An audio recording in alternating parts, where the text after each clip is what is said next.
না দুইটা ভাত খাও, না না দুইটা চাওয়া, কষ্ট করে চাওয়া। খাবো না, গলায় ব্যথা করে। কোথায় ব্যথা করে? এখানে? আর কোথায় ব্যথা করে? বড় করে হাত করো মা দেখি।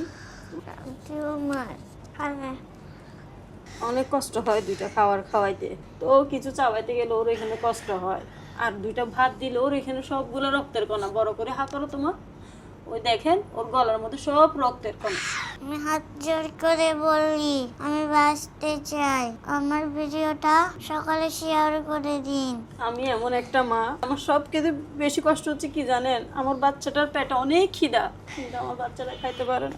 অনেক কষ্ট লাগে আমার বাচ্চাটাকে যখন খিদে ও কাতরায় কাঁদে, আমি দুইটা খাওয়াইতে বসলে খাওয়াইতে পারি না। এই সাদা ভাত খাওয়াচ্ছি কারণ এই সাদা ভাতটাও খাইলে ওর এখানে জ্বলে, এখানে ওর আটকা জায়গা। তাহলে আমি ওকে যদি একটু তরকারি দিয়ে ভাত খাওয়াই তাহলে তো আমার মেয়েটা এমন মরে যাবে। খাওয়াইতে গেলে এরকম সবসময় কান্না করে, ওর গলায় বেজে যায়, গলা ধরে রাখে, গলা চিবাই নিতে পারে না, বলে যে আমার এখানে বাজি গেছে। ডাক্তাররা বলছে ওর এখানে কোনো কাটা জাতীয় কোনো কিছু যদি ঢুকে, যদি আমার নুকের কোনো একটু কোনা লাগে তাহলে ওইখান থেকে অনেক ব্লাড বের হবে। তাহলে দেখছেন রক্তের কণা সব মানে কি একটা একরকম হয়ে গেছে। ওর এটা ভাইয়া জন্ম থেকে, ওর এটা একটা ছিল, ছোট একটা শুধু এই কণাটা ছিল। আমার একটু হা করো, জিব্বাটা তুলো, শুধু এটা ছিল। এখন এটা থেকে ও যত বড় হচ্ছে এই জিনিসটাও তত বড় হয়ে যাচ্ছে। ও চিকিৎসা করাইছিলাম আমি বাংলাদেশে, সব জায়গায় চেষ্টা করছি, ডাক্তাররা বলে দিচ্ছে ওর বাংলাদেশে কোনো চেষ্টা নেই, যে ট্রিটমেন্ট নেই।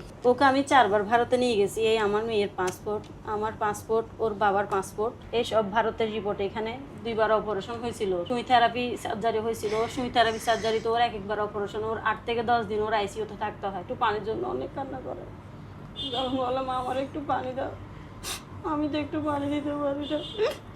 আমি মেয়ের পানি যখন খুঁজে বয়ে বয়ে আমি কি করি, ওর সিটের নিচে বসে থাকি, একটু পানি দিতে পারি না। ডাক্তারকে যদি বলি আমার মেয়েটা একটু পানি খুঁজতেছে স্যার, ডাক্তার বললো যে ওকে পানি দেওয়া যাবে না, কারণ ওর এখানে থেরাপি চলতেছে, সুই থেরাপি চলতেছে, ওর এখানে সব মেডিসিন দিচ্ছি আমরা পানি জাতীয়, তাইও আপনি ওকে পানি দিতে পারবেন না। যখন একটু চোখ খুলে ডাক্তাররা কি করে ওর হাতে পাইয়ে 4টা সুই মেরে দেয়, ও আবার সেন্সলেস হয়ে যায়। Chennai Vellore CMC hospital. ওর চিকিৎসার একমাত্র মাধ্যম হচ্ছে ওর আরও 10 থেকে 11টা অপারেশন করাইতে হবে। ওর 10টা অপারেশন 11টা অপারেশন যদি করাইতে যায় তাহলে আমার মেয়েকে আবার 10-11 বার অপারেশন টিউটারে দেখতে হবে, ওর আবার 10-11 বার আইসিইউ লাগবে। আমার বাচ্চার এই 2বারে কষ্ট আমি নিজে মরে গেছি, তাহলে আমি সে জায়গায় 10-11 বার কীভাবে সহ্য করবো? ওর এখানে অনেক যন্ত্রণা।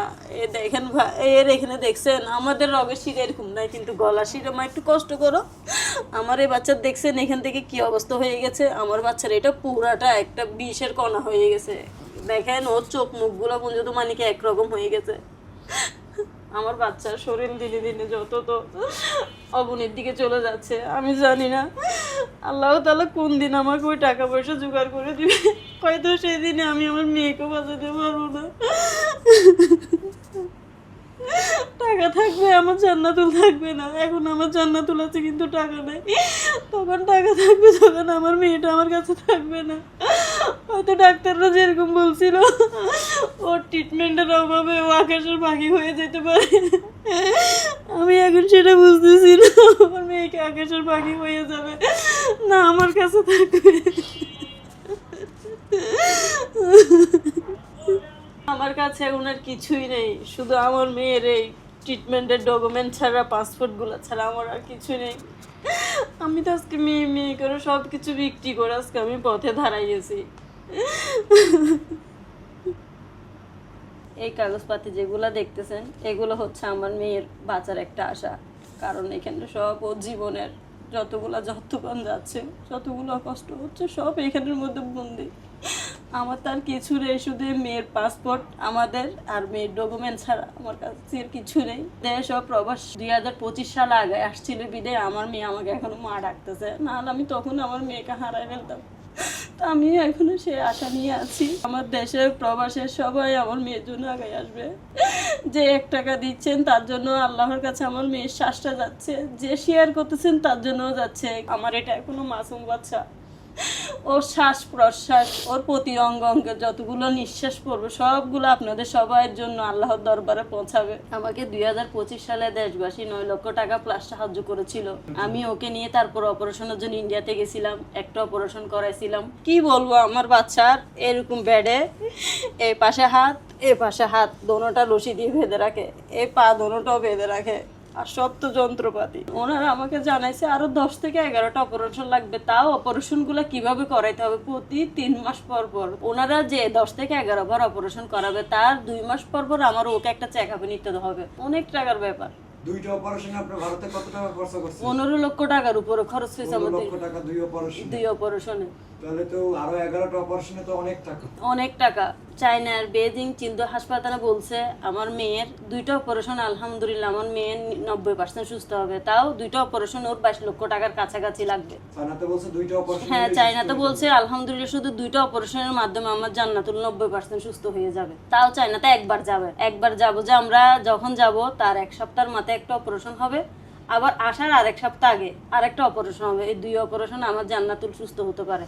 90% আশানো উনি আমাকে দিচ্ছে। আমি দেশবাসীকে বলবো, আপনারা তো আগে আসছিলেন, আমি আপনাদেরকে এখনো বলতেছি, আপনাদের সহযোগিতার কারণে, আপনাদের আশা ভরসায় আমি এখন আমার মেয়েকে নিয়ে বেঁচে আছি। তো আমি আপনাদের কাছে অনুরোধ করব, আপনারা 2025 সালে যেভাবে আমার জান্নাতুলের পাশে ছিলেন, আমার মেয়েকে বাঁচাইয়েছেন, ওর জীবনটা দান করছেন, একটা নতুন জীবন দিয়েছেন। 2026 সালে আমার মেয়ের পাশে এসে দাঁড়ান। আমার মেয়ের চায়নাতে যদি আমি ভিসার কাজ করতে যাই, আমার 13 লক্ষ টাকা আমার নিজের ব্যাংক ড্রপ দেখাইতে হবে। তো আমার থেকে তো ভাই 13 টাকাও নাই, আপনারা তো সেটা জানেন।